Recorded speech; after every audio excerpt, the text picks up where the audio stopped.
Hello, everybody, and welcome to my second ever impressions video. The first one I just finished today, and this is Sunday right now in January. And so it just got uploaded today. It was challenging to use OBS to get that many videos in. There's like 9 videos worth of stuff and, dealing with tracks and all that stuff. It was a pretty challenging experience. But you know what? I'm not done, I said. I am here to do it some more because I have stuff on the list that needs to get done. So, for y'all, the audience today, I need to get better at that pointing. For y'all, the audience today, I have my impressions of Parasite Mutant. So, with that being said, I hope you enjoy what I have to say about it and enjoy watching some of my gameplay footage. And there we go. So, Parasite Mutant, if you haven't heard, it is an indie game. It is not made by Square Enix, and it is meant to capture the look and the gameplay style and feel of Parasite Eve 1 from the 90s, from the PlayStation 1 in the 90s. That is its whole goal. It plays like Parasite Eve 1 a lot. So let me tell you a little bit about it. So, you play as a woman named Nova, and you are not in modern times. You're like in futuristic times, and you crash land on some planet, it appears, and this planet has been ravaged. At least the part you're in, it's been ravaged. And so you are trying to figure out what happens. So this game very much plays like a survival horror type game combined with RPG elements. So what that means is like the RPG element is you will walk around and there are places on the map where you can get into random encounters. It seems to be only located in certain places and certain places it won't happen in. But you get into an encounter, and when you get into a random encounter, you have hit points and you have an ATB bar.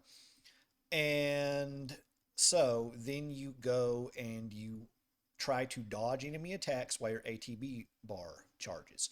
Once your ATB bar charges, you're then able to unleash an attack. You can unleash a melee attack, which gets one hit, but your accuracy is higher with your melee attack. Or you can do a gun attack, but it comes at the drawback. You get 2 hits, but it does come with the drawback of it costs ammo, and you have to do line of sight, and you can't be too far away. If you try to shoot through bushes, you're going to miss. If you're too far away, your accuracy seems to drop from what I can tell. So you have to be about a reasonable distance, but you get 2 attacks at the cost of the ammo and everything else. Okay, so it's like an RPG because you also have a certain magic point systems and you have skills you can apparently learn. You get experience at the end of battle. You level up.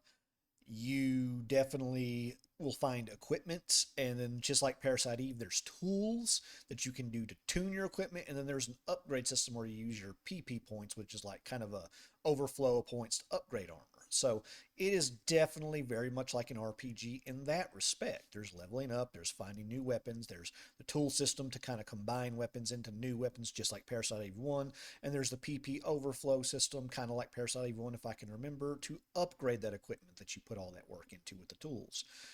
So, learning new skills and stuff like that, it's definitely an RPG. Now, you also find items, and you can stockpile those items, use those items like healing items. You get status ailments. It's an RPG. There's status ailment cure items and stuff like that. Now, let's talk about how it's kind of like a survival horror. Like, throughout this thing, there's no shops that I've seen, and then maybe that comes later and you can use PP points for a shop or something, but right now there's not a single shop for that part in the demo.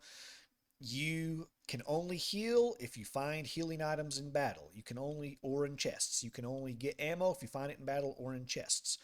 When you go to save rooms, you have to go to save rooms to be able to save. There's not healing in those, so you have to depend on the resources you find.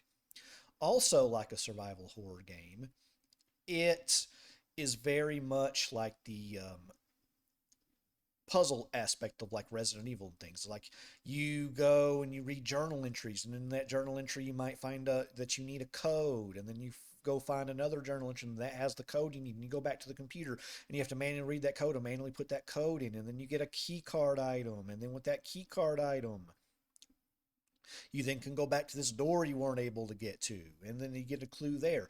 It's got that survival horror element with the puzzle element and the limited resources element. So it's a very cool combination, and yet Square Enix just stopped doing it after Parasite Eve 1 and 2. And really, in Parasite Eve 2, they copied Resident Evil a lot, so they lost a lot of the RPG element. So, really, Parasite Eve 1 is the game where you get both the real strong RPG elements with the survival horror elements, and they just stopped doing that, and we haven't seen it. So, I'm very excited for this game. Now, I mean, walking through the demo, I said we had puzzles and things like that. Yes, there was a boss encounter at the very end, and it took a little bit, and I actually did have to upgrade my armor's defense a little bit to be able to better manage the melee hits to help. So there was a little bit of challenge in that boss battle. Um, Now, things I can say that I struggled with, these aren't bad or good or whatever, is definitely they use the old PlayStation 1 era of pre-rendered backgrounds. And some of those distances when you would switch screens, pretty jarring. It would just boom, random angle and stuff, and it could be very jarring some of the times. It's probably because I've been so used to having 3D cameras that follow you, or really easy to follow 2D games where it scrolls properly, or the side scrolling Metrovania. So I just haven't played a really rendered background game very much in a while. But I will say that, Fantasian seem to be rendered backgrounds, but they seem to do it a little less jarring. This, I could walk around a corner and just be a total angle, and I was jarred a lot. I spent more time just getting lost.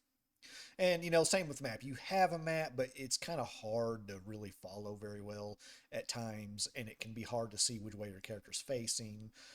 And then when I messed with the upgrade system, like seemed to work when I raised my defense, but when I tried to raise my EP defense or magical defense or whatever you call it, it just seemed like it said it raised it, and then I'd hit OK, and it would take all my PP, and then it still was at 0, and it didn't have +6 like it said. So, there's probably some things to work out in the game still. But from what I played, the game was smooth. The game functioned pretty well. I would buy it as is probably, and probably have a lot of fun with it. Just saying. Like, so if you haven't checked it out and you've been wanting something like Parasite Eve, please check that out at the Steam store. Play the demo, put it on your wish list or whatever. Give the company support, because hopefully this does two things. Hopefully this gives that company the encouragement they need to make other games, or this team the encouragement they need to make more Parasite Mutant games. But also maybe it shows Square Enix, if enough people are buying it, stuff. Hey, money on the table.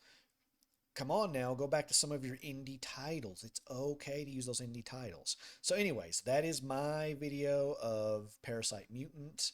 I hope you enjoy, and I hope it inspires you to play the game. So, that is all I have for today. Thank you all for watching, and I will talk to you later.